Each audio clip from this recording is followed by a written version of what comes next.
Hello, welcome to the Ghosts of Harrenhal. My name's Simon. And I'm Mackelly.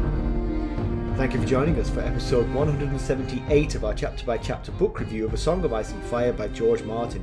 Today we'll be discussing chapter 34 of A Storm of Swords, that's Arya 6. And as you probably know by now, we're going to chat about the chapter and try not to spoil any future plot points for you. And hopefully we're going to provide you some entertainment along the way. We'll summarise what happened, discuss our thoughts on it, provide some useful background, compare it to a television show, indulge in a little pedantry, and cover some relevant news and listener correspondence. Be sure to check out the show notes that will provide you some additional information about the characters and geography of this chapter. How are you, sir? I'm doing well. It's good to see and hear you. We've had some serious technical difficulties, but it seems to be worked out. I think so. Things are clicking along here. So I'm using a different mic and a different computer. That's how much problems we've had. That's right. I think we have matching mics, though, finally, right? Yeah, so any differences in the quality of our recording now are down to our voices. Yes, basically. yes. Yeah. People will suddenly realise how lacking in depth and melodiousness my voice really is. Now that they can actually hear it clearly.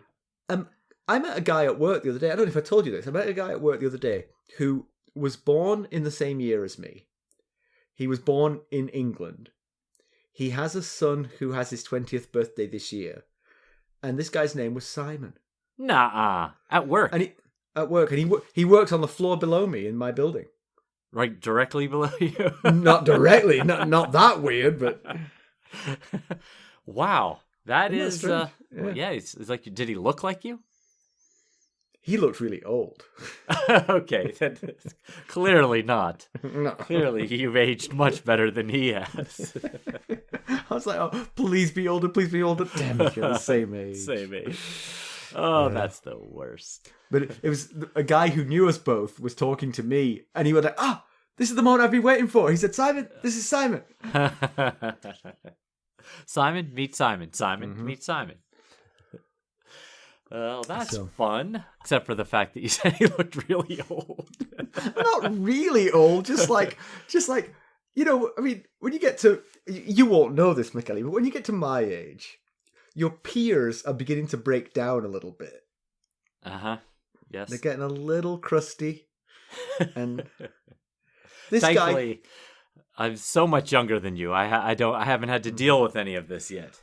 This guy, Simon, he was perfectly ordinary looking person, but the kind of person who I would peg at being a certain age, you know, and that certain age being at least 12 years older than me. But sadly, no. Oh, the disappointment when he said, I was born in the same year as you. Mm-hmm. No, you weren't. No. The more we talked, the more things that were in common between us. It was very strange. Yeah. Wow. Fascinating. Mm. Well, I'll say, you know, Do you have a joke for us, by the way? In the banter, it says joke. I do. Well, so we got it. We had a listener reach out to us, and in the correspondence with this listener, the listener whose name was John, delivered a joke that I thought was rather humorous, and I thought I would tell it here. The dream is coming true, Mackelly. Others are writing every bit of this for us these days. That's right. So this is the joke that John provided me with. What does Ned Stark say at the end of any long night? Go on.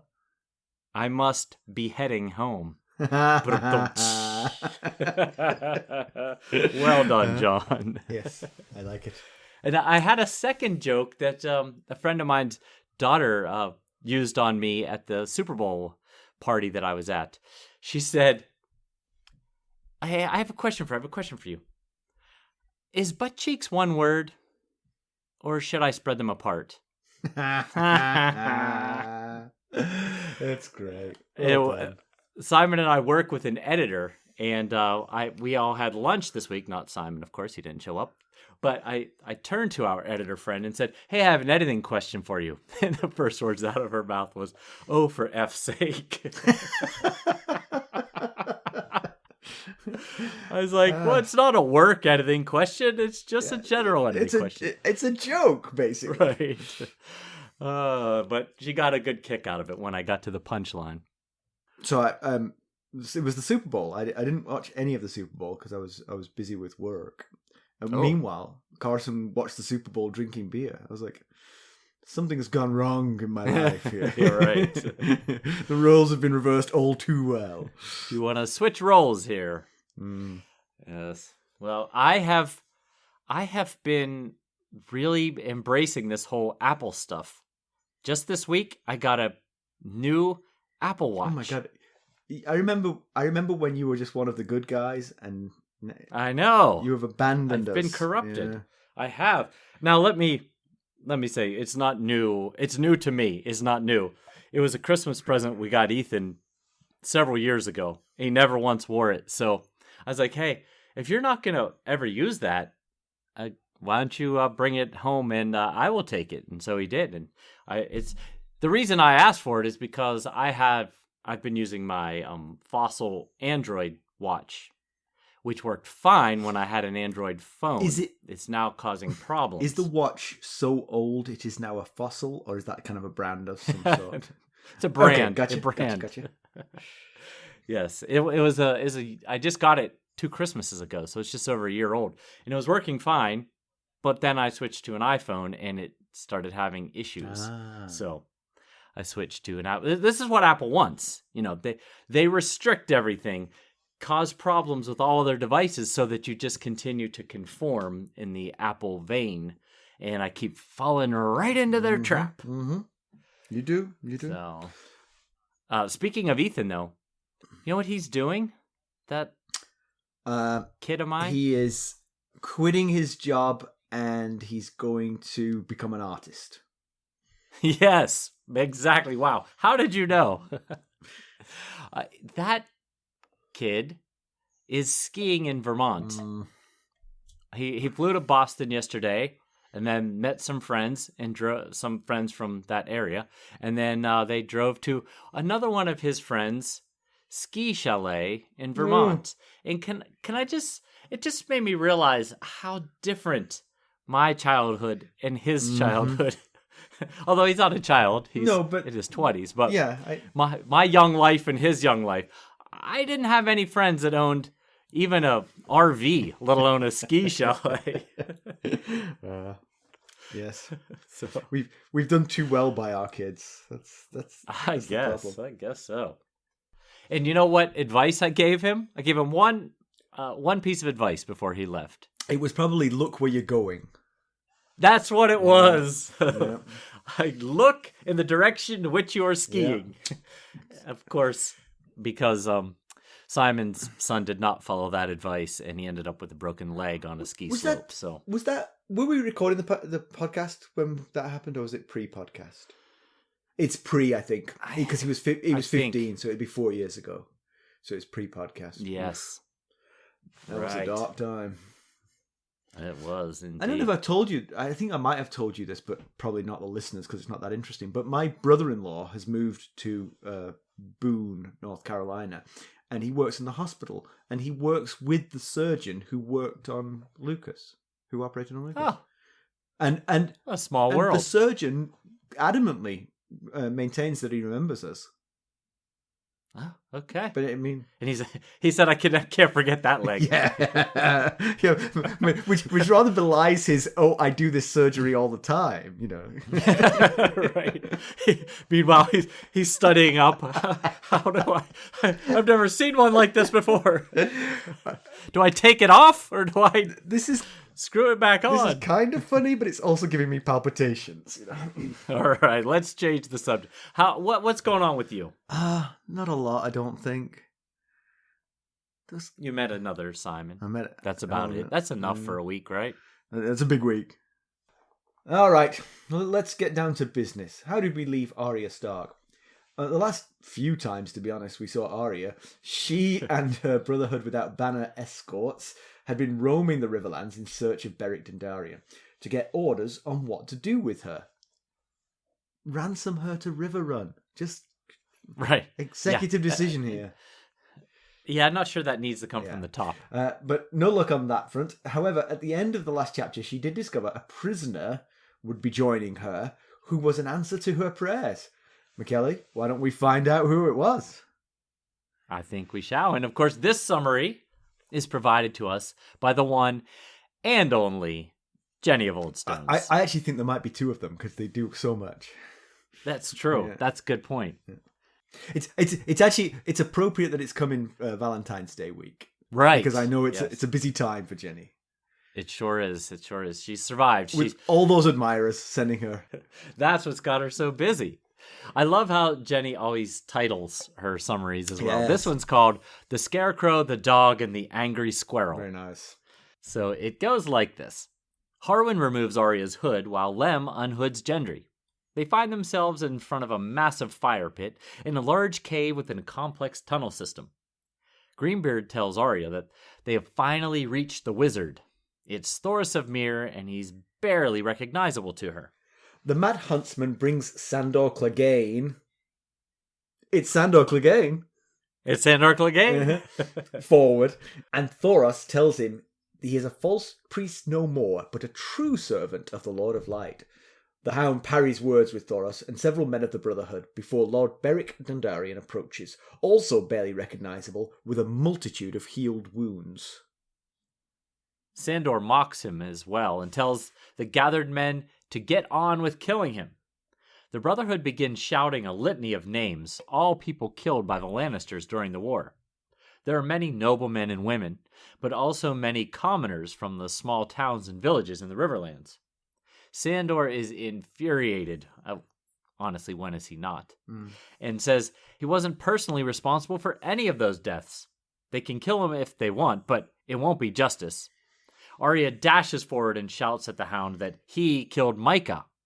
After a brief conference, Thoros and Beric decree that Sandor will face a trial by combat before the Lord of Light. Beric calls for his squire Ned to help him remove his armour, as the Hound will not be wearing any either. Sandor is handed his sword belt by Thoros, but warns him that he will be feathered with arrows if the Hound tries to flee. After a brief prayer to R'hllor, the combatants prepare to fight. Beric sets his sword on fire, but it's no trick this time. During the battle, Sandor is set aflame, but he prevails and Beric is killed. Again. Wait, what? Arya angrily ponders the existence of gods and divine justice, since she knows he's guilty. Thoros calls for a few brothers to help him move Beric, and they carry him off to a dark tunnel. Arya snatches up a dagger and confronts the Hound, who admits to killing Micah, but the dagger is confiscated by Lem. She screams at the Hound to go to hell. Arya hears a feeble voice claim that he already has, and turns to see a resurrected Beric Dondarrion, alive, if not well, standing behind her. I told you we'd see a miracle last week. You did. Or I told you last week we'd see a miracle this week, I should say. Yes, okay. I will say, actually, thank you, Jenny. It was great. Yes, thank you so much. Great job. I did actually remember what the miracle was. Weirdly. I know. Well played. When we come to the comparison with the television show, I think of all the chapters in the book, maybe since the prologue of Game of Thrones, this is the one that's most carefully captured. It is verbatim. Nothing different between the book and the show here. Wow. Yeah. It's strange how similar it is. I mean, The only kind of minor difference was that she already knew it was Sandor Clegane before this. She bumped in the TV show. She'd already seen who it was, and he'd announced who she was.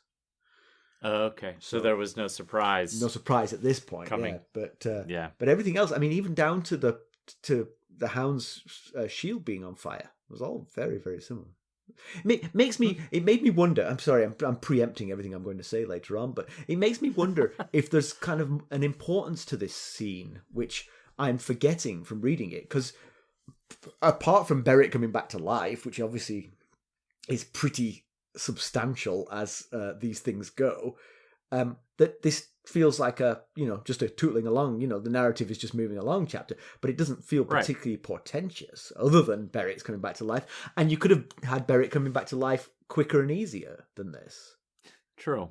Yeah, no, you're right. I mean, aside from that miracle, that a man who appeared to have been killed was then standing and talking, the chapter was fairly unremarkable. Yeah. You know? I mean, in no way bad.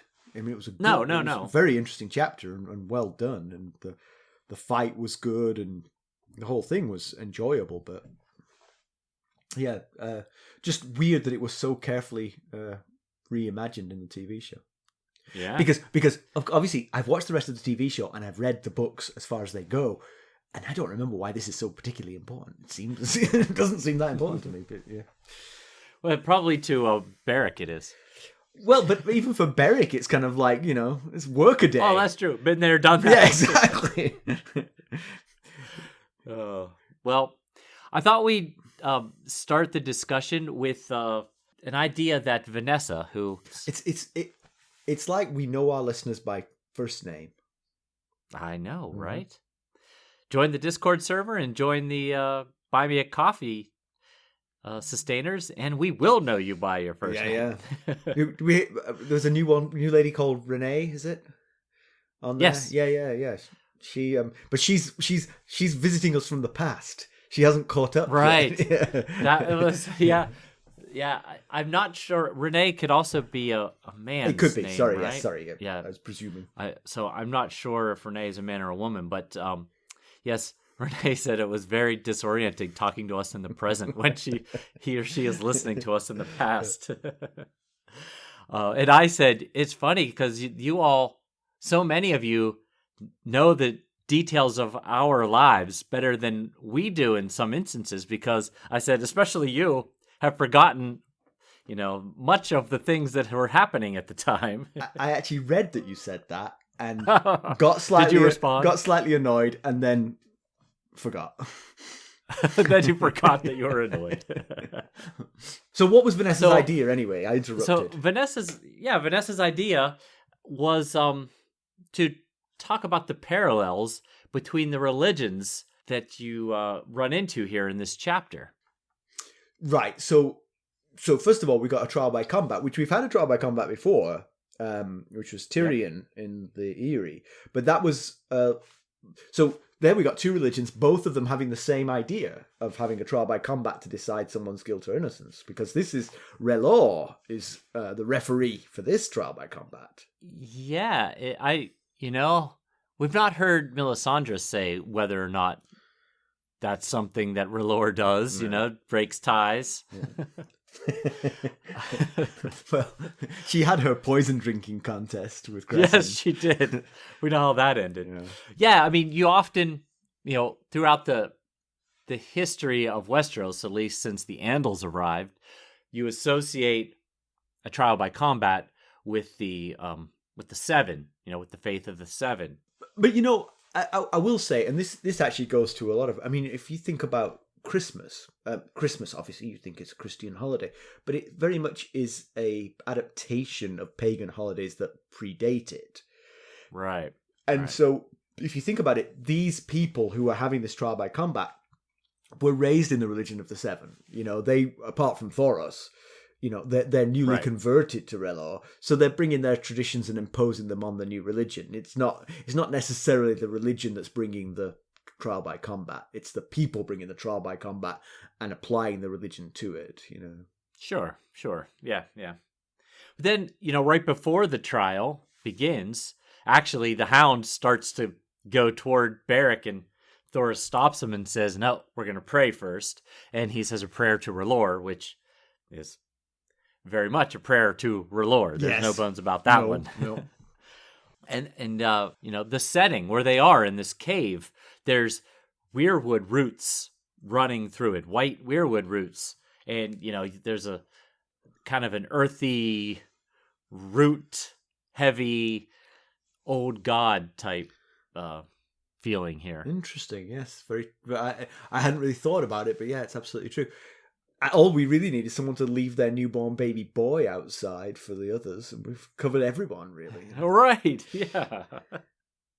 Speaking of old, earthy, rooty places here, one thing I wanted to mention as well that's actually not on the sheet, but it was something I thought about, is I just wanted to throw out a reminder. Arya asks someone where they are, and whoever it is says, "This is an old place deep and secret, a refuge where neither wolves nor lions come prowling. And then Arya kind of gets shivers and remembers the wolf dream she had where she was tearing off a man's arm. And so I went back and looked, and she's referring to the wolf dream she had in Arya 1 when she dreamed that she was with a wolf pack and they were attacking the brave companions that were hunting her, Gendry, and Hot Pie. As best I can tell, that's because she tore off a man's arm in that dream. So I'm pretty sure that's the one. Right. I was thinking about the fact that Thoros is seeing Gendry for the first time, and that has a bit of there's a potential plot point there, because Thoros was best buddy drinking friends with none other than Robert Baratheon, who, as we know, is the father of Gendry, and Gendry is a dead ringer for him, we've heard. So I wonder if Thoros... Right. Now, the one thing is, Thoros appeared somewhat since he was Robert's drinking buddy, and so maybe he doesn't remember as clearly as he might. There's definitely a potential for him to spot it. He doesn't in this chapter, as far as we could tell. There's no mention of it. Right. Yeah, and we know that Thoros used to go to Tobo Mott's smithy to get cheap swords to light on fire for his melees. And we had wondered if, why go to a master armorer for cheap swords? Could it possibly because he knew the secret of Gendry's father? We're not necessarily just relying on him recognizing Gendry as looking like Robert, but he may know Gendry. In fact, he probably does know Gendry. The reason he was going there was to check up on Gendry. Possibly. I mean, why else go to a master armorer to get cheap swords? You could get them from the castle armory probably if you needed them. Yeah. So it's in some ways it's surprising he didn't react. Yeah. There was, at the beginning of the chapter, there was, Arya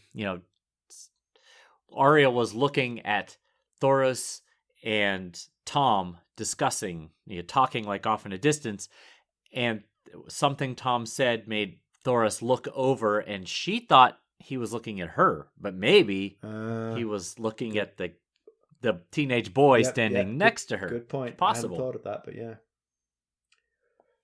So yes, we do finally find out who the prisoner was, and it was kind of as we speculated, Sandor Clegane, the Hound, who we discover was betrayed by his own kind. Right? He was captured because the dogs barked at him, and the dogs picked up his scent, and that was we got a little bit of clue before they said.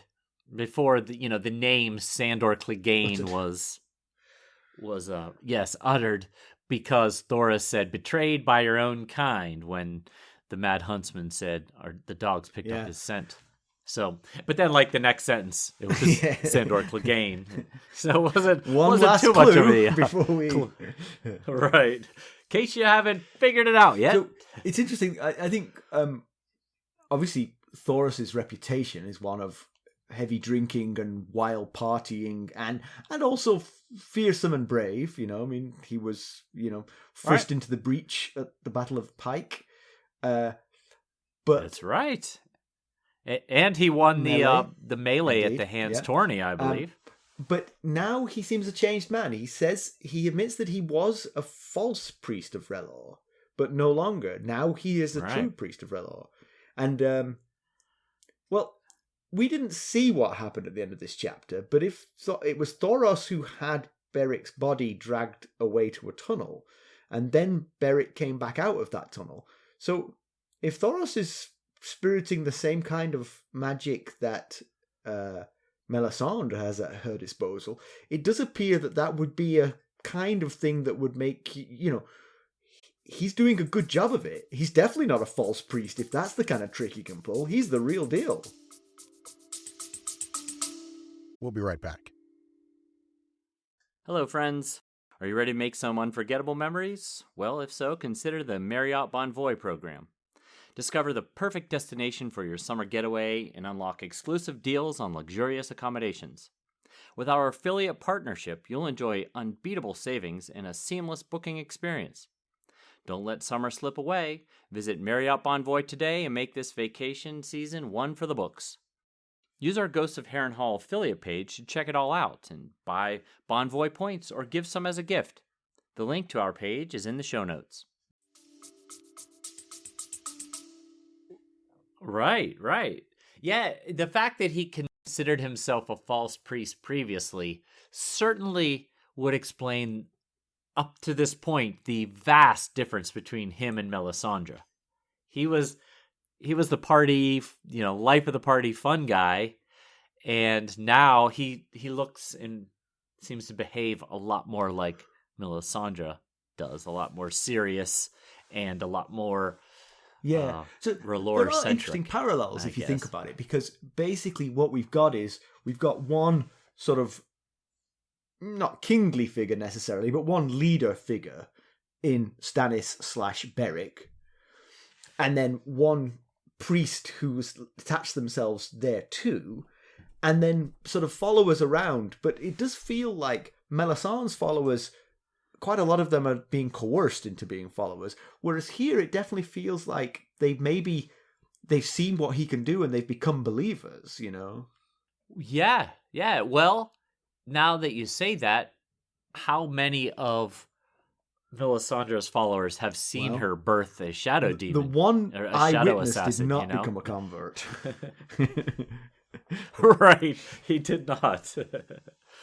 Yeah, and Thoros says something like, I'm not the false priest that you once knew, talking to Sandor. Lord of Light is now in my heart, and the power... Then he says, powers long asleep are waking, and forces are moving in the land. He saw it in his flames. And, that could be legit, because we know others are stirring, and dragons are alive again. So, of course... I don't know that I'd be talking to things you saw in your flames when you're talking to the Hound if you want him to take you seriously. I think Sandor takes the flames seriously. He's just not a big fan of them. He does, yes. Right. That's a good distinction right there. Sorry, go on. Yeah, it would be really intriguing to see Melisandre and Thoros of Myr meet up. I would really hope we get a chance to see that happen. At this point, it doesn't look like there's a clear path for that, but it'd be really fun to listen to them maybe trade secrets and discuss the Lord of Light and wait, you can do that? Handshake. I can't do that. Yeah. I can do this. Can you do that? Yeah. She tells him about the Shadow Demon. He's like, where's that supposed to come out of? So the Hound refers to the Brotherhood as brave companions, which is it's a bit cheeky. Oof. Oh yeah. Yeah, them's fighting words. I think Sandor is okay with a fight. I think that's exactly what he wants at this point. Yes, I think so. Yeah. That's I get what he's getting at. He sees them as a band of broken men, that are just doing whatever they're up to, kind of like the brave companions. He doesn't know whether or not they're mercenaries, and or. They are considering ransoming Arya to her mother. There's a scene in the show where Arya is talking to Thoros, and he says, "We're going to ransom you to River, and that's what we're going to do." And she says something like, "Then you're no better than," and lists somebody that you're no better than. And he's like, "We're going to look after you. We're going to take care of you." She's like, "Yeah, but you don't need to ransom me." He said, "Yeah, but we do need the gold." So. Yeah. Well, there is a difference between how the brave companions would have sent her back piece by piece until they as we saw with Jaime and Brienne. There's definitely a difference on how they treat their guests.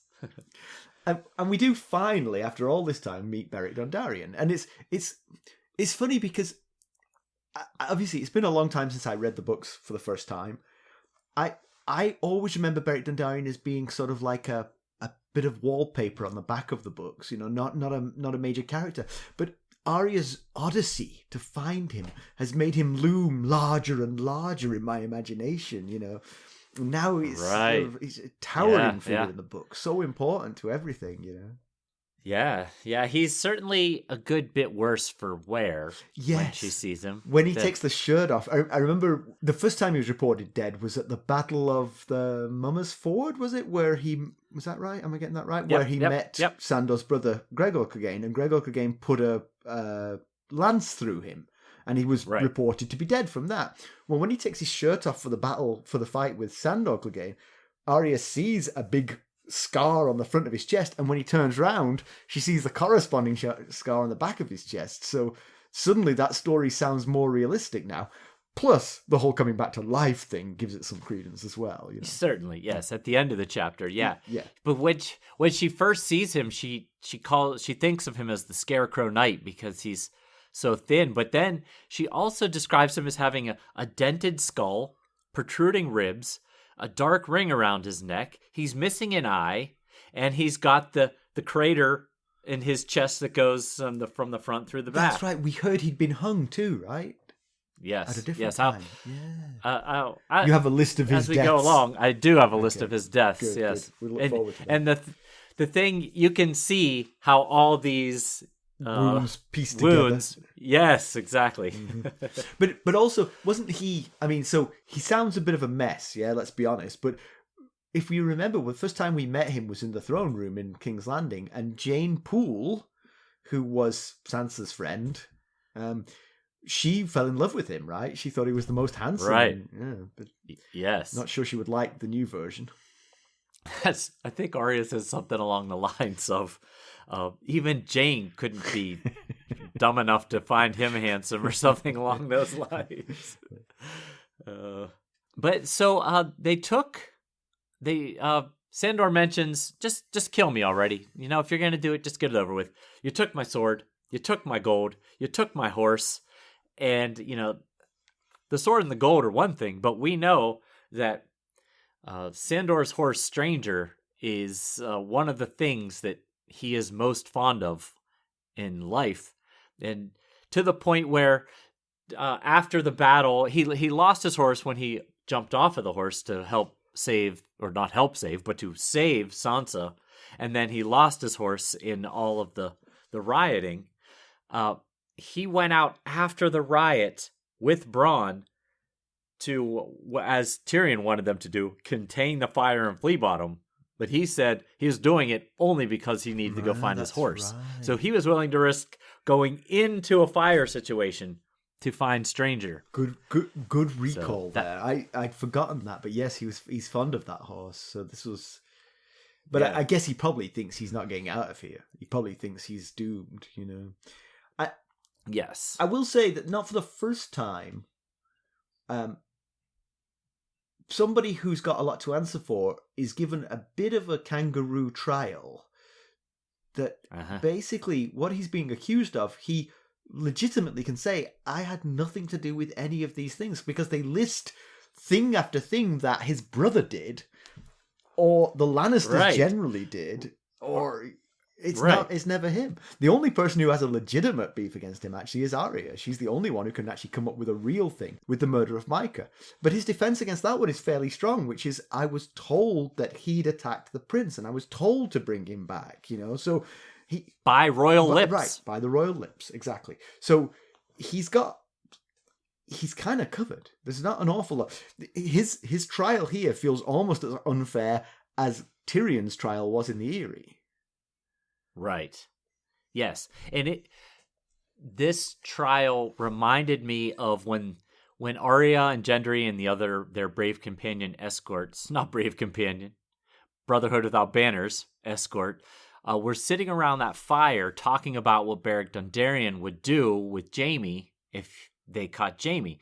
And they made jokes about how Jaime, he would get a trial, and then they'd hang him. Right. So I'm wondering if this kangaroo court situation might be rather commonplace. Yeah. So why then, given that they've decided that they can accuse him of whatever they want, why give him the trial by combat? Which, of course, given that it's Sandor Clegane, he's very likely to win. Right, and you're risking Lord Beric Dondarrion here. Right. now you know you've got a secret back door to bringing Beric Dondarrion back. Right. And is that it? Get out of jail free card. Is that the point? That you actually want to demonstrate this to the unbelievers? Uh-huh. But it feels like that's a lot to ask of Beric Dondarrion, unless you come back stronger. It doesn't seem like he does. He seems to bear the wounds of all these previous deaths. Yes, right. Could you not just, like, stab me gently in the stomach, and then I'll come back? Right. Yeah, I mean, yeah, I'm having trouble putting into words my thoughts on this decision here. I guess on one hand, I wonder if they hoped that seeing this miracle of him being, revived from death might move the Hound to join their cause. On one hand, or possibly Beric Dondarrion winning, and then the Hound is maybe they're thinking of it as a win-win here. Either you defeat him, and then we go about our business, and the Hound is dead, or he wins. I bring you back to life, and he is like, wow, these people are something special. I want to join this cause. Yeah. And at the very least, maybe give him a glimpse into them not being just some run-of-the-mill band of broken men like he thinks they are. But it just feels like a lot to ask of Beric, because Beric didn't die, didn't die peacefully in his sleep here at the age of 90. He caught it nastily in the shoulder. That's gonna smart forevermore. We'll be right back. This episode is sponsored by Audible. To get a free audiobook, or 2 if you're an Amazon Prime member, go to our exclusive URL, audibletrial.com/ghostsharrenhal. You can find the link in our show notes. Yeah, that's a good point.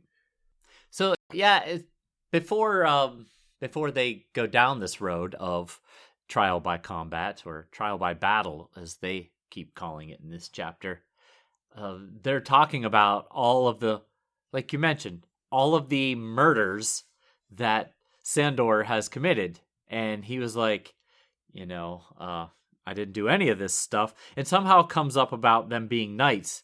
And Sandor says, the only knight here is Beric Dondarrion. The rest of you all are just broken men. And, they explain that all of them have been knighted by Beric Dondarrion. All the men that you can see. And knights can knight other knights. That's right. Yeah. And then Sandor kind of goes off and starts preaching his anti-knighthood views that he has preached so many times to Sansa. And most of the same concepts are covered, that knights are just pretty swords, but they're still tools for killing. Yeah. And, all the things he says, maybe you are knights, you lie like knights, maybe you murder like knights. But, then I was thinking he's preaching all this anti-knighthood views to these men who are all very much aligned with knighthood, since every single one of them has been knighted. Yeah, but you might look around and go, he's got a point with some of these guys. I mean, like, if I was in a group of friends and they were all knights, I would be like, it's kind of belittled what a knighthood is, really. I had that same thought. Like, maybe there should be some rules. Right. That a knight can make another knight under these circumstances, And it is ironic that they do blame Sandor for the sins of his brother and the Lannisters, because he's really got a rift with both of those now. I mean, he's been a Lannister man all along, but he fled the Battle of Blackwater in ignominious circumstances and would no longer be a friend of the Lannisters, and he seems to despise his brother worse than anybody. So, yeah. It's not a matter of my enemies' enemies are my friends. It's like I am being blamed for the sins of my enemies here.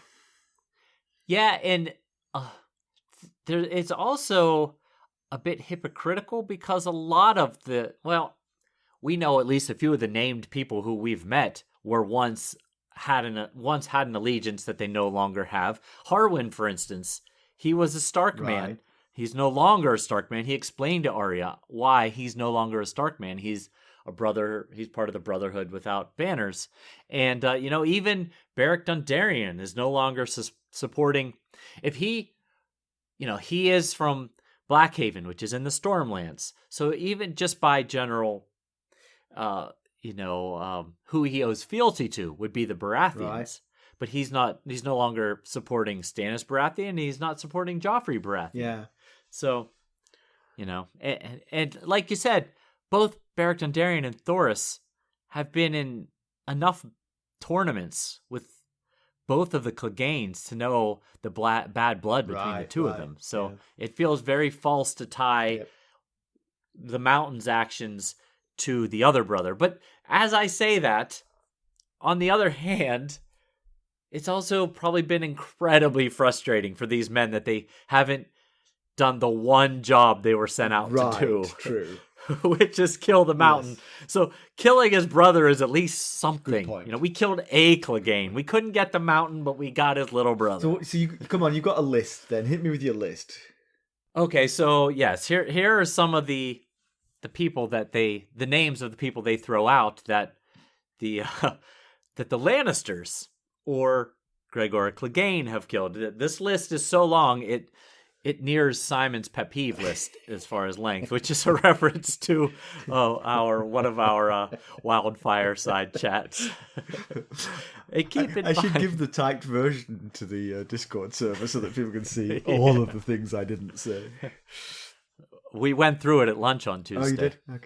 Okay. I pulled up your bulleted list. A lot of people agreed with a lot of your list items. Go. Yeah. Yeah, how about that? But remember, it wasn't pet peeves. It wasn't supposed to be pet peeves. That's where I ruined the brief. It was supposed to be things that people loved that you didn't get. Right. You just veered off into I pet was peeves straight eventually. into pet peeves, yeah. So keep in mind, Sandor did not kill any of these people particularly. But well, Mr. Prosecution, I think you have to do a better job than that. Right. So here are some of the names that were thrown out. I just wanted to remind you who some of them were. One of the first names thrown out is Alan of Winterfell. And we know Alan. He took over for Jory Cassell as captain of the Stark Household Guard. He was sent to lead the Stark men in this force of Beric Dondarrion's when they left King's Landing. In fact, Sansa was looking out the window and saw Alan riding alongside Beric Dondarrion carrying the Stark banner. And according to Harwin, which he told Arya this, I think it was back in like Arya 4 of this book, that during the battle at Mummer's Ford, when all hope seemed lost, Alan restored order to the ranks that helped lead to 1/3 of the force escaping the ambush from the Mountain. Including the left side of Beric Dondarrion. Right, yeah. So that's Alan of Winterfell. Sir Raymond Derry also gets mentioned. He was killed as well at the battle at Mummer's Ford. Then it's also said the young Lord Derry, that is likely Raymond's son Lyman, who's around 9-ish. He died after the Derry men had retaken Castle Derry, and then the Mountain took it back and put the whole castle to the sword, and he was the last male line of the Derry house. And they also say Sir Raymond Derry, Lord Derry, and young Lord Derry. Now, Sir Raymond, he wasn't Lord Raymond, he was Sir Raymond Derry. So he did have a father who was Lord Derry. It's possible reference to his father. Okay. But it's unclear when his father died, and we have no name to attach to him. Then the Bastard of Bracken was mentioned. That is Harry Rivers. He is the natural-born son of Lord Jonas Bracken of Stonehenge. Okay. Sir Gladden Wild and Lord Lothar Mallory are the first two names thrown out there. And they were both chosen by Ned in the throne room of the Red Keep to go with Beric Dondarrion to bring the Mountain to justice. Both were killed at the Mummer's Ford. And there was 4 Pates listed, one of which was Old Pate. And Old Pate owned the cottage that Arya and Hot Pie and Gendry were where they were in the garden, I Stealing think, from trying the to garden, pick some. right? Yes, when Lem and Anguy and Tom Sevens Gotcha. found them. Yeah, so that's a long list of people he hasn't killed. It is. But you've put this in the notes, but it's a good point. He did brag to Sansa that he liked to murder women and children. But the thing is, what you say to impress someone shouldn't really be used against you in a court of law, one feels, because one might imagine, one might exaggerate the truth to put the fear of God into Sansa. That is possible. Yeah. Yep. I went back and read that to see exactly what he said to her. She said to him, "Does it give you joy to scare people?" And he said, "No, it gives me joy to kill people." And then he went on to say, "Killing is the sweetest thing there is. I killed my first man at 12, lost count since. I've killed high lords, rich knights, or the rich knights, something like that. Women, and yes, women and children. They're all meat, and I'm the butcher." So, Okay. Thankfully, there's no social media on Westeros, because that would have really hurt his case here in this trial. Had that been recorded. That is an orgy of evidence you've presented. Yes, it is. But I wonder if this doesn't ring true. We know that Sandor Clegane has a bit of a soft heart. I wonder if this isn't true. Yes. I wonder if his reputation is slightly... He builds it up himself, but he's actually a bit of a softie who doesn't really do this kind of thing to people. That could be. It is strange that nobody can come up with a real-life example of him murdering someone other than himself. Aside from Micah. But again, I think his defense for Micah is realistic. Should Sir Ilyn Payne be tried for the murder of Ned Stark? Not by the Lannister / Baratheon. Well, obviously not. But he wielded the sword, but he wasn't giving the command. And by that same token, Micah's death is not on Sandor's hands, but on Joffrey's. Yeah, that is an idea I hadn't really thought about necessarily to the level which you just proposed it, and I like it. I like the. He certainly killed people. I mean, he fought in the battle and was definitely right. Exactly. But he was a soldier at that point. Yeah. One thing I noticed that felt a little odd about this list of the dead is that Harwin didn't bring up Alan of Winterfell. Tom Seven Strings did. Harwin randomly brought up Lothar Mallory and Gladden Wild. You would think that Harwin would have been the one to mention his buddy from Winterfell. I'm going to go to a reinforcement of the sundering of the previous ties. He no longer aligns himself with Winterfell. Alan was just one of his crew. Just another brother. Just another brother. So Beric uses a flaming sword, but it's not wildfire like Thoros of Myr is renowned to use. In actual fact, in the TV show, no, it's in both. I'm always having to pick this apart in my mind. In both, he cuts his hand, and it's his blood that sets it on fire, which is really that's really quite a cool image. The thought of that, although again, poor Beric. Yeah. If you wanted the Hound dead, we could have done this with a lot less pain and a lot less blood. Why do I have to cut myself and then every get time killed? I want to light my sword? But it seems the fire that this sword lights with isn't wildfire, obviously, but it's also not some sort of like glamour type trick because it burns the Hound, so it's actual fire. So, but it's also clearly not Lightbringer because it breaks, which is what causes you need to go Beric to Dondarrion's death. Turbo Mott. No, he's not called Turbo Mott. Right, that's right. Tobo, but close enough. That's why you pay for the expensive swords. That is right. But I possibly part of the reason that they decided to do this trial by combat is that they know the Hound well enough to know that flames give against Beric Dondarrion an advantage to the point where he felt he was going to win. Yeah. they would have seen the Hound's reaction to fire enough to know that it was a good tool to use against him. But again, it goes to their motivation here. Were they trying to win? Were they trying to lose? It's hard to tell. Exactly. But the stage was set pretty well for Beric here, because there was a flaming sword on one side of the Hound and a huge bonfire on the other side. So that's Arya not ideal. Really wanted the Hound to die in this fight. No question about it. To the point of sort of foaming at the mouth. Occasionally you look at a crowd in one of these WWF things and you see some lunatic who's lost their mind. It was Arya. It was. At one point she was chanting, "Kill him, kill him, kill him."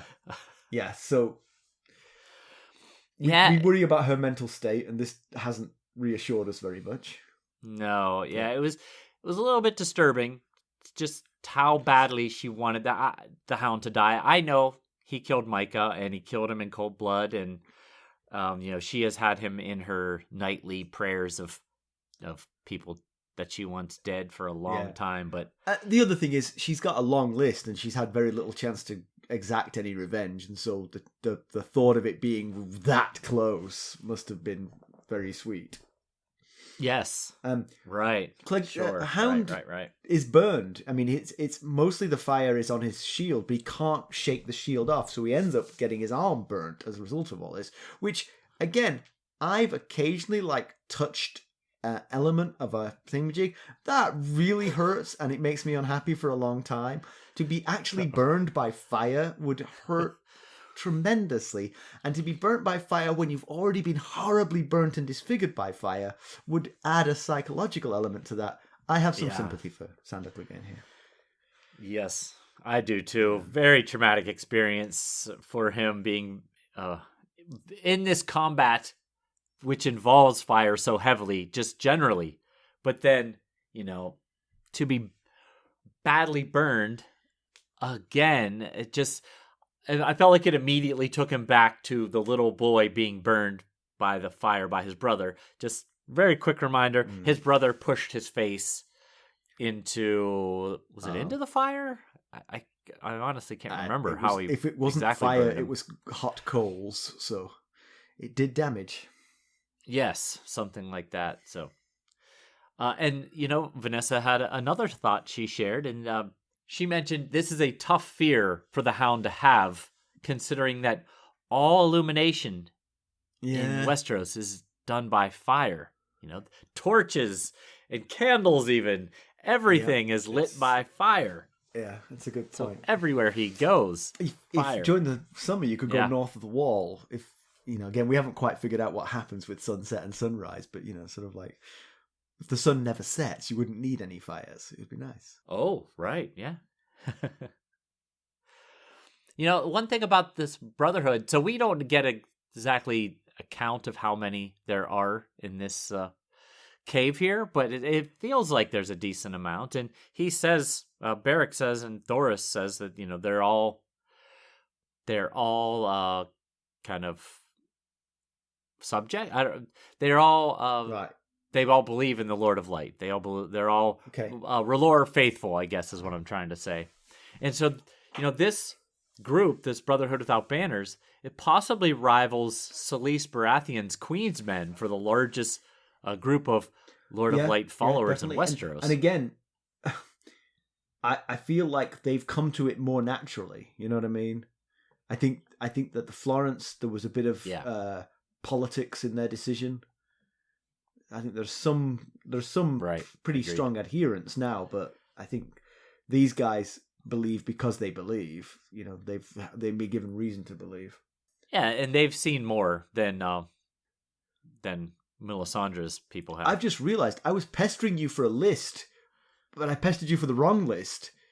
I'd forgotten the list you were going to give me was the list of the deaths of Beric Dondarrion. Right, the 6 deaths of Beric Dondarrion. Yeah, it's a good title. Good name for a band. So, first death. Mumma's impaled. Yes, impaled on lance by the mountain. By the mountain. We've gotten multiple instances of hearing about this death. The most vivid was the one Harwin gave us to Arya. But first time we heard about it, I think, was Robb was telling Kat about it at Moat Cailin when they Right. first met, I think. Okay, so that's number one. We could see that scar. Goes right through him, one side out the other. Second, smashed with a mace on the side of the head by Sir Burton Crakehall. We got that information, I believe, in Cat 1 of A Clash of Kings. Okay. So, one of the first chapters of Clash of Kings. And Arya notices that Beric Dondarrion has a dent in his head. It's a bald dent in his head. Number 3, he was hanged at Rushing Falls by Sir Amory Lorch. Arya 7 of A Clash of Kings. Okay. That was when she was at Harrenhal. Number 4, stabbed in the eye with the dirk by the mountain. Ouch. Again, same chapter from Arya 7 of Clash of Kings at Harrenhal. Number 5, killed by Vargo Hoat of the Brave Companions. Same chapter. Arya 7 of Clash of Kings. Bad chapter for Beric. Yeah, and now killed by the Hound in a trial by combat. Mm-hmm. So that gives us 6 deaths of Beric Dondarrion. But we all know that in A Song of Ice and Fire, 7 is a pretty sacred number. So might the 7th death be a significant one in some way? Or is he a cat? 9. 9. Oh, he might get 9. I hope for Beric's sake there isn't a 7th death. But at the rate he's going, it's starting to seem like a trend here. Yes, so I think so. maybe the next captive that they get will be death number 7. Yeah. And it was clear all along that there was more to these rumors of his death than just pure rumor. It felt like there was something magical, and now it does seem like the rumors were basically true. It's just that the people giving the rumors didn't know the end game of it, which was that Thoros of Myr could somehow bring him back to life again. The question is it limited to Beric Dondarrion, and if so, why? Or can he do it to anyone? If Beric had won the fight, was he going to bring the Hound back? Oh, right. Yeah. Then he would, the Hound would owe him his life. Yeah. Literally. Are you going to stay with us? All right, kill him again. This time I won't bring you back. Exactly. All right, do you have some background for us? I do. There wasn't a great deal of I can rely background. on you, Mackelly. I came through, that's right. So, when throwing out names of the dead being laid at the Hound's feet, Sir Audrey Charlton is named, and there's not much about him other than what we got here, which is that he was a knight, and he was killed by the Lannisters. However, I can give you some info about his house. So, House Charlton is a Riverlands house that was once fairly powerful. They participated in many important battles back in the day, including the battle at Fairmarket on the side of Harwin Hoare against Storm King Eric Durrandon, which was a victory for the House Charlton side. They fought on the side of Aegon II against his uncle Maegor's forces in the battle beneath the God's Eye. That was a resounding defeat on the Charlton side. And finally, during the Dance of the Dragons, House Charlton fought for Rhaenyra and the Blacks in the battle by the lakeshore, which was a victory of sorts. Mm-hmm. Lord John Charlton did die in that battle. So, it depends on the perspective whether or not it was a victory. Not a big victory for Lord John Charlton. Right. Nowadays, however, they've fallen in stature to merely vassal lords to the Freys of the Crossing. In fact, Walder Rivers, Lord Walder's oldest natural-born son, who I will mention we will see again very soon, is married to a Charlton. Oh, interesting. The house's sigil is 3 sprigs of mistletoe on a gold background with a green border. And here's a noteworthy aside, a mentionable aside, if you will. It is thought that House Charlton might be a nod by George Martin to Charlton Comics, which he read in his youth and contained some of his favorite characters, Blue Beetle, Peter Cannon, and Thunderbolt. Charlton Comics were eventually acquired by DC Comics, which could possibly be mirrored in House Charlton, the once powerful, being relegated to vassals of the Freys. So the Freys are DC in this. Yes, I guess so. Okay. They're Superman. Yeah. Wait a second. Are we saying... What are we saying here? So, as I spoiled earlier, the comparison with the television show is remarkably similar. I mean, every character is present. The fight is exactly as described, down to the burning of the shield and the burning of the arm. The only thing is that they don't drag the body of Dondarrion away. He goes down. They all sort of look horrified, kind of thing. He pops back up. We cut to the Hound, sort of like getting rid of it, and then Dondarrion talks to him again, and sort of everyone's agog at this. But yeah, it's everyone is not just the Hound and Arya and Gendry. Yes, those people are agog. The crew are like, we knew that was coming. Pretty cool trick, huh? Mm-hmm. Got you there. Yep. So yeah, as I said, I wonder if the importance of this is something that I've forgotten how important it is, because the TV show really made an effort to capture everything down to the dialogue. Something we'll have to keep an eye on for sure. Pedantry Corner, I don't have anything, but you have something. Yes. So stay with me here. Okay. So I have written down the Knights of Hollow Hill, because that's what they call themselves. The Brotherhoods Without Banners also refer to themselves as the Knights of Hollow Hill. And like I mentioned earlier, I think it was Lem. I don't know, it's Tom or Lem. I think it was Lem. Says that this cave is a place that they come where they know that no lions or wolves will come prowling around. So it seems like a place that all Brotherhood Without Banner members know of, like their headquarters, sort of. So when they spent multiple chapters roaming through the Riverlands, randomly trying to bump into Beric Dondarrion, why did they not think about sending a scout to check this place first before just randomly roaming around hoping to find him?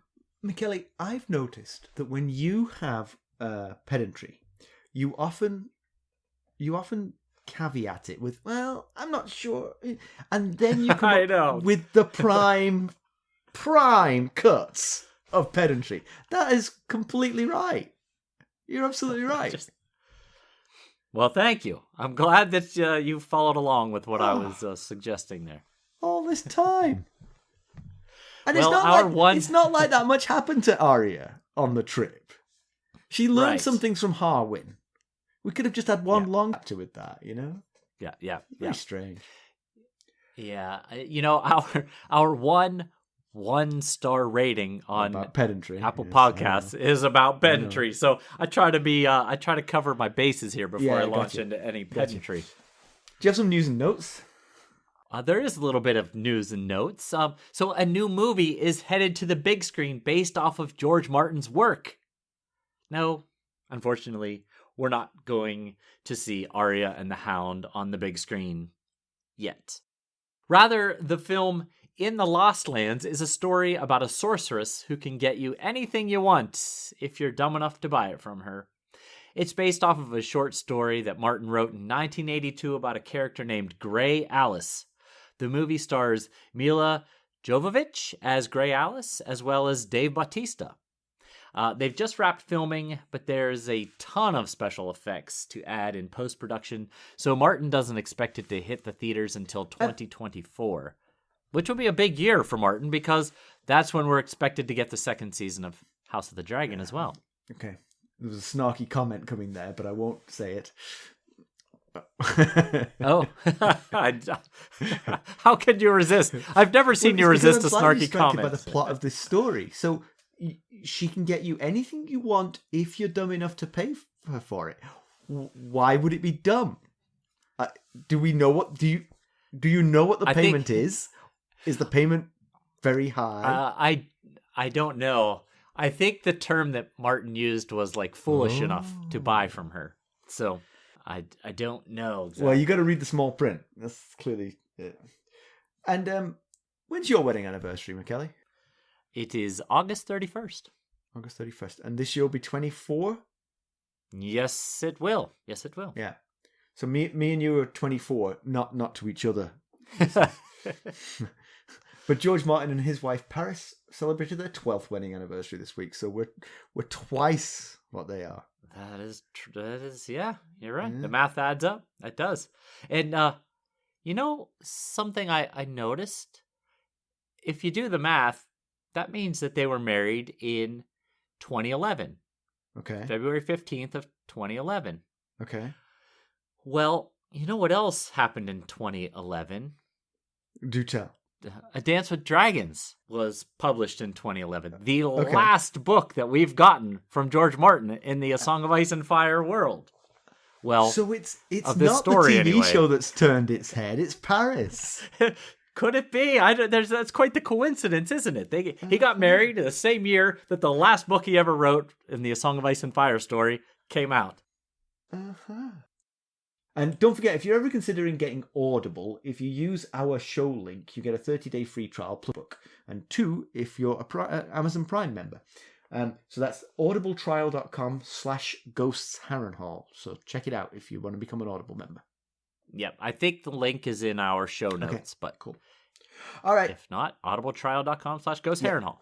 Let's conclude. So Arya didn't get her dreams answered, unfortunately. She was close. I mean, it was a good fight. I thought the Hound was going to just smite him immediately, but Beric put up a good fight and almost won. I mean, I do think he was clever in his setting and his right. knowing his enemy, but ultimately the size and strength won out.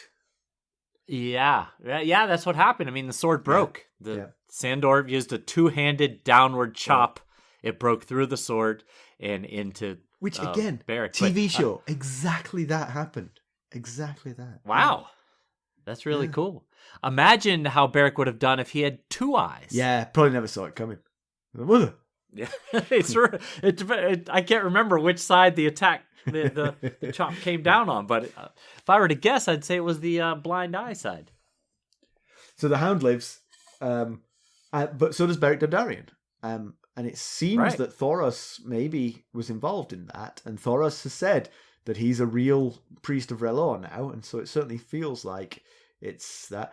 Does Melisandre have the same power in her toolbox? We know she's got pretty good magic, but we haven't seen her do this before. Yeah, she hasn't mentioned it, but if she does have this capability, then it was an incredibly bad idea for Stannis not to bring her to the Battle of the Blackwater. Particularly because what happened when he left her at home was she went off in a snit and woke up Renly Baratheon and had him come back. Right. That's how Renly's ghost was out there. That does explain it, actually. I mean, that's still not been explained to me, has it? Have I missed that? No, it has not been explained yet. Okay, so there you go. That's working theory. Melisandre got her revenge. Yes. Leave me at home. I'll show you. Arya, though, she's finally reached at least her temporary destination. Yes. So what happens now? I assume she marches all the way back to Riverrun, where she just came from, basically. Right. Is Beric going to say, why? Why would you come all the way this far south? You were right there. Where are we going next, Mackelly? So next week, we are going to take a trip just slightly north. We're going to take a trip that Arya would desperately love to take. Yes. We're going to Riverrun to check in on Kat. And we say goodbye, a final goodbye to a character.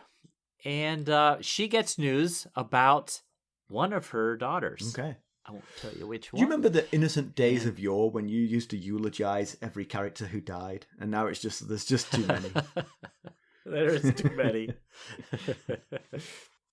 Oh, and Rob gets an answer to a question that he asked. All right. Look forward to that. So you're going to want to check in.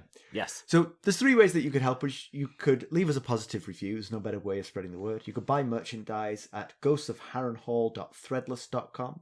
You could buy us a cup of Arbor Gold at buymeacoffee.com/ghostsharrenhall and become a sustainer at the Lord Paramount Knight of the Realm level to reap the benefits. That's right.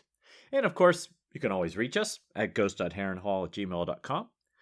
But we'd also like you to go out and follow us on Twitter at Ghost Harrenhall. We're also on Facebook, Instagram, Discord, where we have so much fun. We do. And we're on YouTube. Please don't forget to watch and subscribe to our YouTube stuff. Thanks for listening. Thanks. Bye. Bye.